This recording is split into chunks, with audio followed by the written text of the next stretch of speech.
What's up guys? Welcome to Learning Rabbit. In this lecture we are going to discuss about Docker Compose. Docker Compose is a way of automating everything around Docker. So we used to do the creation, the volume creation, passing the arguments, the environment variables, networks and whatnot. We had to do that manually on the command line. And that was a problem for us.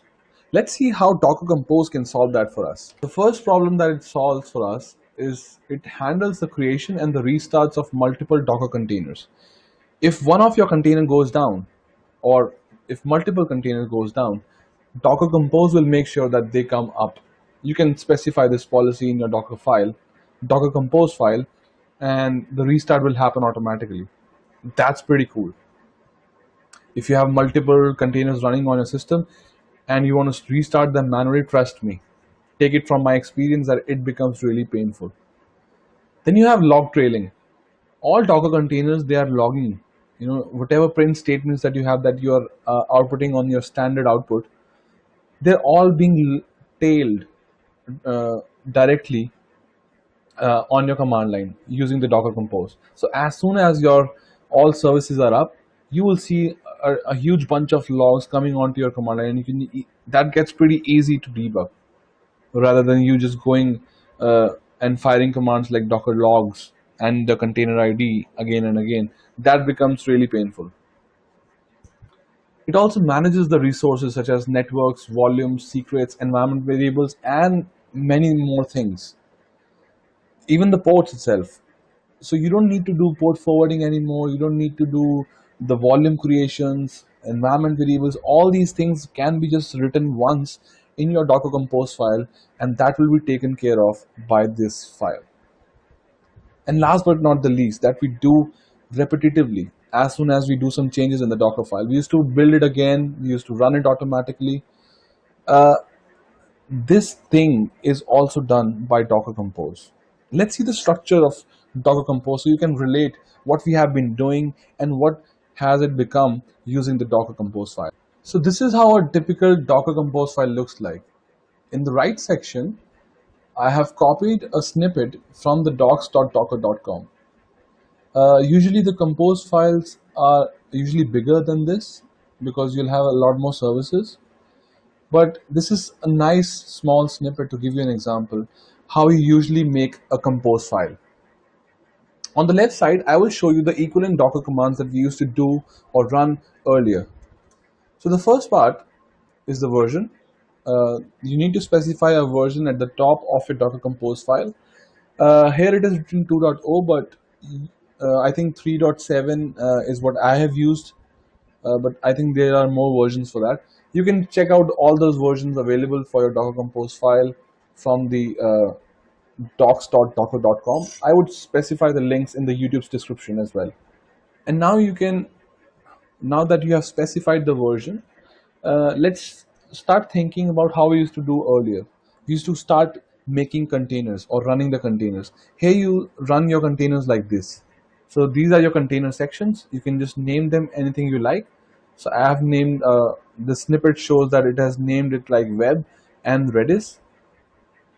This is for the front end, this is for the database, and this uses an image Redis, and this uses a build.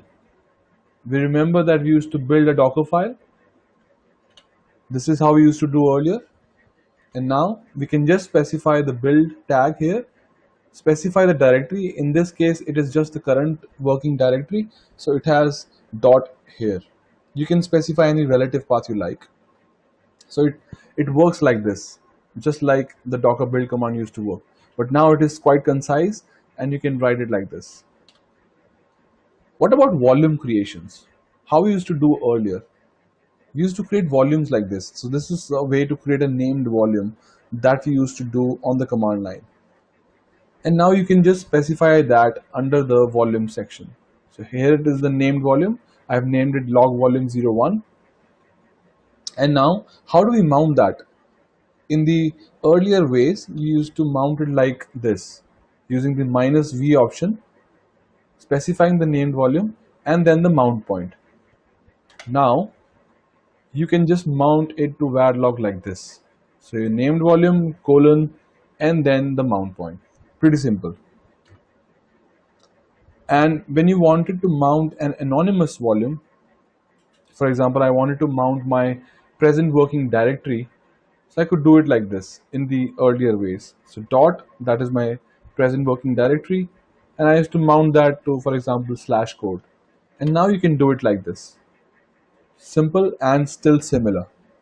And it reduces all these things that you used to type before that. I think that's pretty neat. So that was a analogy how you used to do things earlier, and now how can you do things with a Docker Compose file.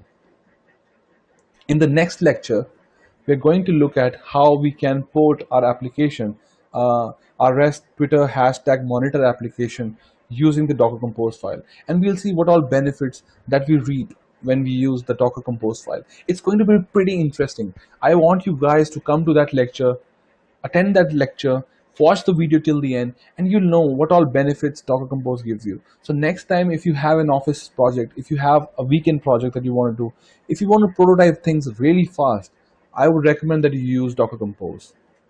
That's it for this lecture. I hope you understood how we write a Docker Compose file, how we can use that to convert our Docker applications into a Docker Compose applications. In the next lecture, I'm going to give you a practical example of converting our hashtag monitor into a Docker Compose application.